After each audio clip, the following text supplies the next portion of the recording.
চলার পথে তৃণটিকে পর্যন্ত সমীহ করে সন্তুষ্ট করে চলতেন ননিবালা। তিনি শুধু বদলে যেতেন বিশ্বনাথের সামনে।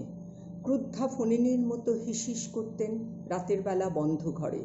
দীর্ঘ অদর্শনের পর স্বামী স্ত্রীর দেখা হলে সেই মিলন কখনোই প্রেমপূর্ণ হতো না।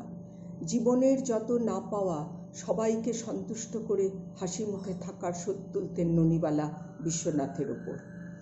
বিশ্বনাথ অবশ্য সবই উড়িয়ে দিতেন। তোমাগো এসব কুটকচালি বন্ধ করো, মায়া মানুষের আর খাইয়া দাইয়া কাম নাই। ওইদিকে খবর রাখো চট্টগ্রামে তলায় তলায় কি হইতাছে, এইবার রক্তগঙ্গা বইয়া যাইব। বিশ্বনাথ দুহাত ঘুরিয়ে কাল্পনিক লাঠি খেলেন। ননিবালা ক্ষোভে ছটফট করে উঠে বলতেন, তুমি যাও রাজ্য উদ্ধারে, এদিকে তোমার ঘর লুট হইয়া যায়। কি লুট হইছে? তুমি তো আছো বহাল তবিয়তে। তখনও কানন হয়নি। দেবনাথের বিয়ের 3 মাস বাদে কানন হলো। বিশ্বনাথ যথারীতি উপস্থিত ছিলেন না। ননিবালা ওই বাস্তববোধ বর্জিত মানুষটাকে বোঝাতেই পারতেন না শুধু বিশ্বনাথের তার নিজস্ব পরিবারের প্রতি উদাসীনতা কিভাবে অন্যদেরও প্ররোচিত করে। সূক্ষ্ম সূক্ষ্ম অপমান অবহেলা মিশে থাকে প্রতিদিনের ব্যবহারে। বিশ্বনাথ হয়তো বুঝবেন এই দুরাশায় বলে ফেলেছিলেন, জানো ছোট বউয়ের ফুলশয্যায় ঢাকাই শাড়ি হয়েছে।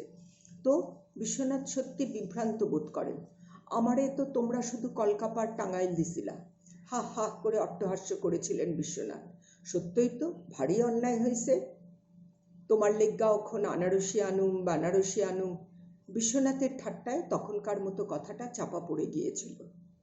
আবার ক্ষোভটা বেরিয়ে এসেছিল দেবনাথের বিয়ে উপলক্ষে রচনা করা পদ্যে। প্রমীলার জন্য দামি শৌখিন জিনিস যত সহজে সংসারে এসেছিল, ননিবালার স্বাদ আহ্লাদের কথাটা তত সহজেই সবাই ভুলেছিল। ননিবালাও ভুলতে চেয়েছিলেন, কারণ তাতেই শান্তি। তপতির বিয়েতে কাঁথা সেলাই করা হলো না। একখানা পদ্য রচনা করলেও হতো, কিন্তু কথাগুলো কেমন তালগোল পাকিয়ে গিয়েছে মাথার মধ্যে। তপতির বরের নাম বিকাশ। বিকাশের সঙ্গে আকাশ মেলে, আর কিছু মিলছে না। আবছা ধোঁয়া ধোঁয়া শব্দ সমষ্টি মনে করার পরিশ্রমে ননিবালা ক্লান্ত ও ক্ষুধার্ত বোধ করেন।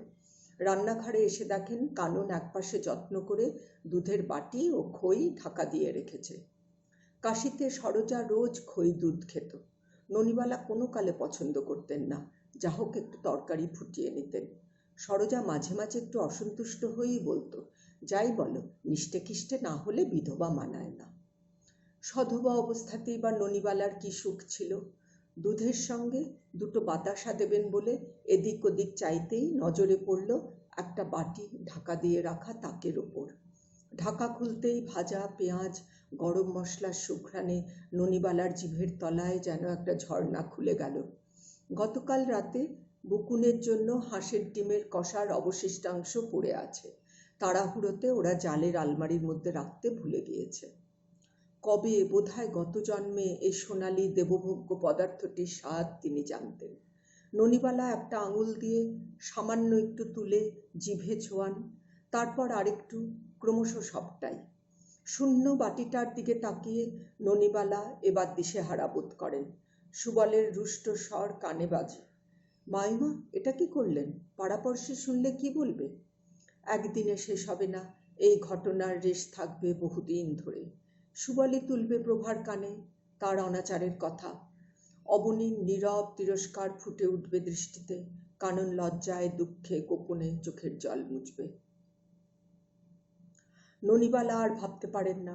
নিজের কৃতকর্মের অপরাধ ঢাকতে নিপুণ শিল্পীর মতো তিনি একটা দৃশ্য রচনা করেন।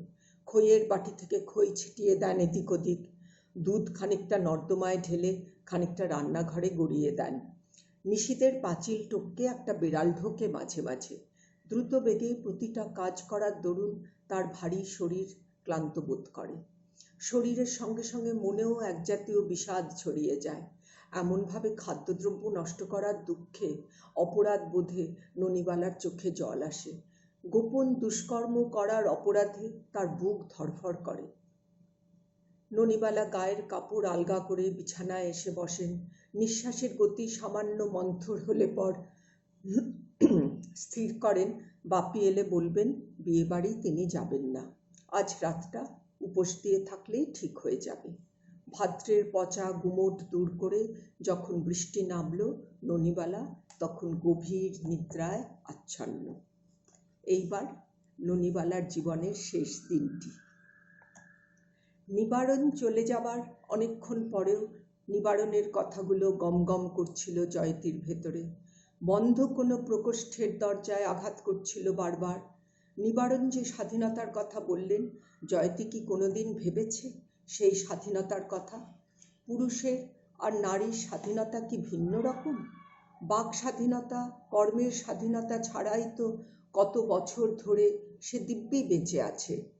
নিবারণের মতো এমন তীব্র বেদনা কি অনুভব করেছে সে কোনোদিন? আজ এই আধো অন্ধকার ঘরে মৃত্যু যেখানে বিজয় নিশান পুঁতে অপেক্ষা করছে প্রতিপক্ষের সম্পূর্ণ পরাজয়ের জন্য, আর তার নিজের শরীরে আবির্ভাবের জন্য অস্থির হয়ে উঠেছে নতুন প্রাণ। এই সন্ধিক্ষণে জয়তীর হঠাৎ মনে হলো ওই ঘুণধরা চেয়ার টেবিলের মতো তার এই মানব শরীর। ওপরে নিখুঁত সৌন্দর্য, ভেতরে হৃদয়, মন, চিন্তা, আবেগের ওপর নিরন্তর ঘুণ পোকার আক্রমণ। ক্রমশ ঘষে পড়বে এই বাইরের কাঠামোর ভরং, ভেতর থেকে বেরিয়ে আসবে সাদা পাউডারের মতো পোড়া হাড়, মজ্জার ভস্য।